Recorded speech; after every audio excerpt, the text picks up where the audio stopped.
Hi, my name is Christina Olivano. I'm the Prevention Services Supervisor for CASA-Trinity Inc. in Tioga County, New York. And today I want to talk a little bit about the PAX Good Behavior Game. But first, I must warn you that this is not a typical program or curriculum. In fact, times have changed and kids have changed. And that's why it is really time for us to change the way that we work with our kids in classrooms.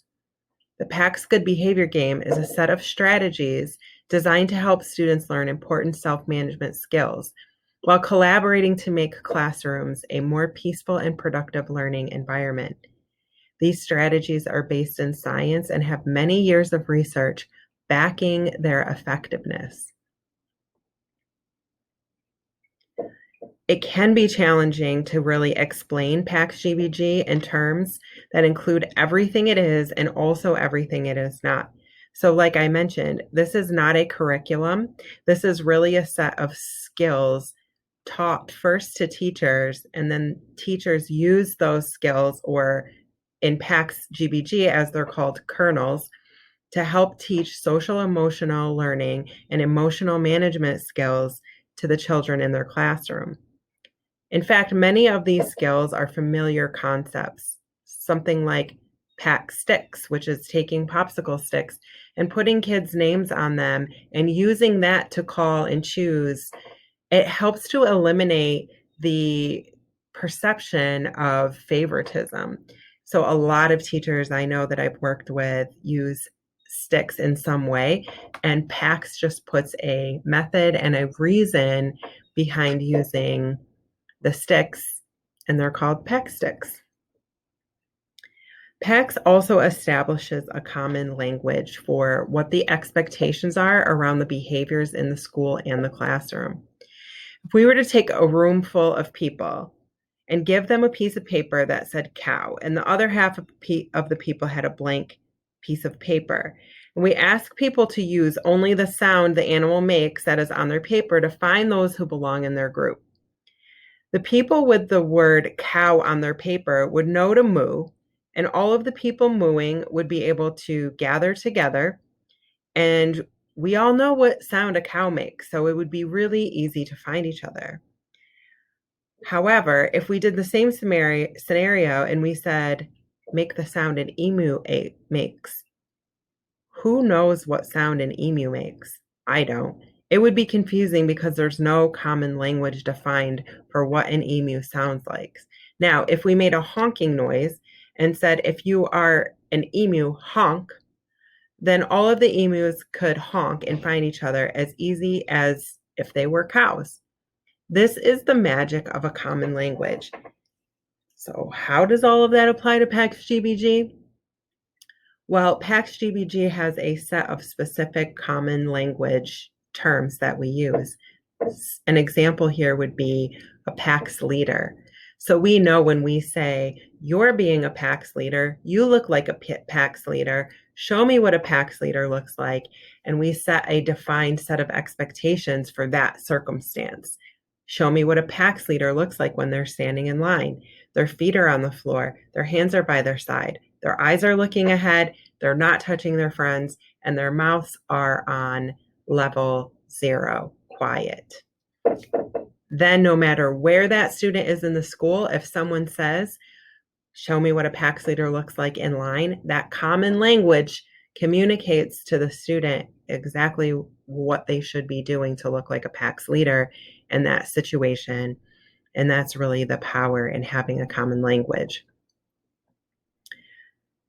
So how PAX GBG works is that we create the common language like I explained.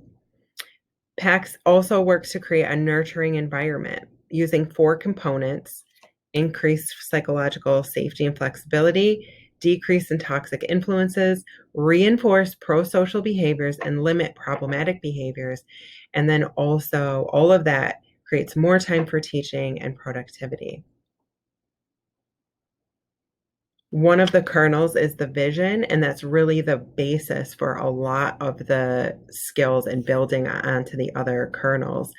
Setting and creating a vision is the basic kernel from which all of the other kernels are built, as it creates and sets those expectations.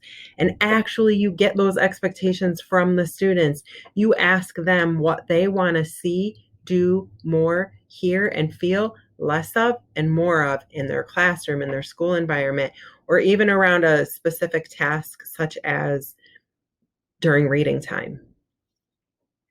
So PAX really offers an opportunity to shift your classroom from rules and consequences controlled by the adult to a classroom with a common purpose in their vision, created and worked on by all. There are other PAX kernels, and they're listed here. The training goes through each kernel very specifically, gives the language and a recipe card provided to be able to effectively implement the kernel as it's designed and meant to be implemented. The kernels all together work to create PAX, which means promoting peace, health, happiness, and productivity in the classroom. Here's just some examples of how all the kernels come together and work to increase peace, happiness, productivity, and health among the students, which you learn all about during the PAX GBG training. The brain and behavior science of PAX. So PAX is looked at as a skill building set. The teacher learns how to build skills in their students, similar to the way they learn how to teach math or teach science or teach reading to their students. When behaviors are thought of as a set of skills to be learned instead of a response or an emotional trigger, we can teach those behaviors just as a set of skills. And then students learn those skills, and they're not just classroom specific, but they learn how to translate that out of the classroom into the hallway, the cafeteria, gym, recess, and then hopefully even at home or on a sports team. Here's some quotes from teachers that were trained in PAX and started implementing the program. PAX improves student behavior, helps the students to focus on their tasks, and teaches them teamwork, cooperation, and self-respect. If you have questions about implementing PAX in your county, Livingston County, Chemung County, and Tioga County, New York are all providing PAX GBG as a prevention service under the CASA-Trinity umbrella. You can reach out to Rachel Pina at her email or contact phone number during general working hours, or leave a message. We hope to hear from you soon. We love implementing PAX, and we've seen great behavior outcome improvements and cultural changes happening in the schools we work with.